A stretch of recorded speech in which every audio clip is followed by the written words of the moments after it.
I thank the gentleman for yielding, and I rise in support of this legislation, but also thank my friend Keith Ellison for his perspective on this, and I want to speak to that as well. I want to thank Chairman Royce and Ranking Member Engel for their leadership on this bill. I believe the most dangerous threat to peace and stability in the Middle East continues to be that posed by Iran's pursuit of nuclear weapons, which would launch this turbulent region into a nuclear arms race that no one can afford to risk, including our troops in the region. Time and again, Security Council resolutions after Security Council resolutions, Iran has refused to heed the international community's warnings and has instead continued along a path toward the bomb, choosing isolation over integration. We're here today to talk about how to stop Iran's pursuit. As a government, we have many tools to use. Diplomacy is one, and diplomacy must continue. Indeed, many feel the time is ripe to test President-elect Rouhani's sincerity, and I agree. But he must expect us to turn his positive talk of a policy of reconciliation and peace into action. We should welcome and pursue his willingness to come to the table to negotiate. We need to test that. But delay has been too long for us not to pursue concurrent approaches.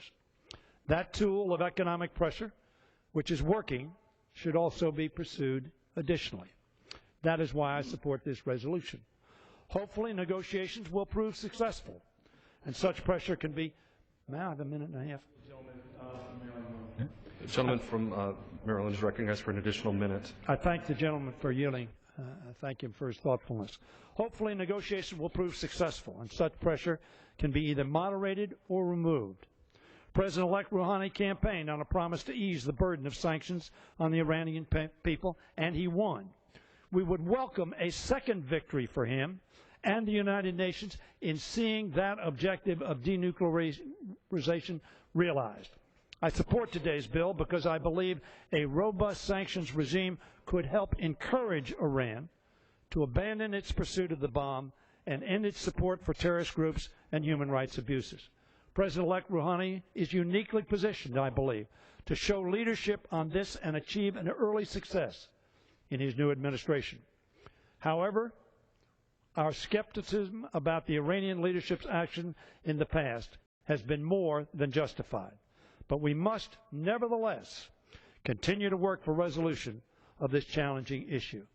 Engaging President-elect Rouhani in our quest for early resolution is appropriate. But these sanctions are also appropriate, and therefore I rise in their support and thank Mr. Engel and Mr. Royce for their leadership, and I thank the gentleman for yielding and yield back the balance of my time.